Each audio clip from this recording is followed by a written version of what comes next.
ಹಳ್ಳಿ ಹೆಸರು ಏನ್ ಗೊತ್ತಾ? ಮಲ್ಲಿಗೆ ಹಳ್ಳಿ. ಈ ಹಳ್ಳಿಯಲ್ಲಿ ಒಂದು ತೋಟ ಇದೆ. ಏನಿದೆ? ತೋಟ ಇದೆ. ಈ ತೋಟದಲ್ಲಿ ಕೋಳಿ ತನ್ನ ಮರಿಗಳ ಜೊತೆ ವಾಸ ಆಗಿರುತ್ತೆ. ಈ ಕೋಳಿ ಮರಿಗಳ ಜೊತೆ ಇನ್ಯಾವ ವಾಸ ಆಗಿರ್ತವೆ? ಎರಡು ಪಕ್ಷಿಗಳು, ಗಂಜಿ ಮತ್ತೆ ಪಾರಿವಾಳ. ಈ ಮೂರು ಸಹ ಎಲ್ಲಿ ವಾಸ ಆಗಿರ್ತವೆ? ತೋಟದಲ್ಲಿ ವಾಸ ಆಗಿರ್ತವೆ. ನೆಕ್ಸ್ಟ್ ಒಂದು ದಿನ ಕೋಳಿ ಹೋಗ್ತಾ ಇರುತ್ತೆ. ಕೋಳಿಗೆ ಏನ್ ಸಿಗುತ್ತೆ? ರಾಗಿ ಕಾಳುಗಳು ಸಿಗುತ್ತೆ. ಅವಾಗ ಇವನ ಹೆಸರು ಏನು? ಕಸ್ತೂರಿ. ಇವನ ಹೆಸರು ಏನು? ಕಸ್ತೂರಿ.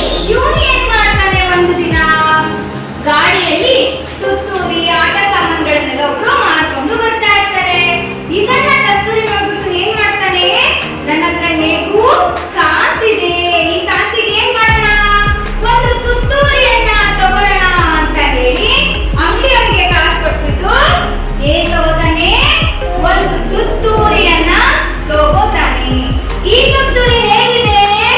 ಬಣ್ಣ ಬಣ್ಣದಿಂದ ಕೂಡಿದೆ.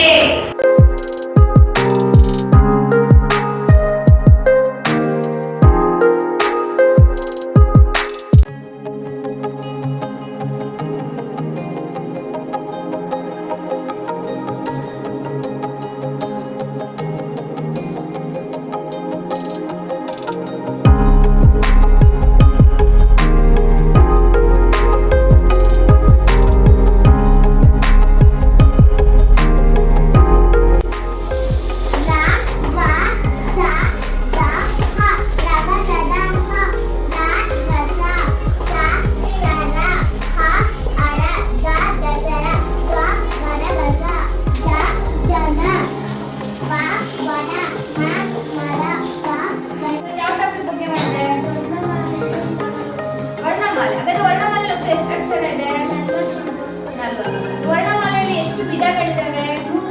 ಯಾವ್ಯಾವುದು?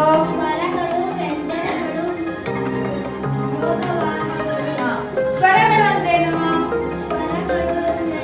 ಸ್ವತಂತ್ರವಾಗಿ ಉಚ್ಚರಿಸಲ್ಪಡುವ ಅಕ್ಷರಗಳನ್ನು ಸ್ವರಗಳು ಎಂದು ಕರೆಯುತ್ತಾರೆ. ಸ್ವರಗಳಲ್ಲಿ ಎಷ್ಟು ವಿಧ ಇದೆ?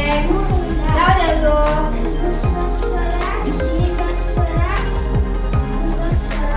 ಎರಡನೇ ವಿಧ ಯಾವುದು? ವ್ಯಂಜನ ಅಂದ್ರೇನು?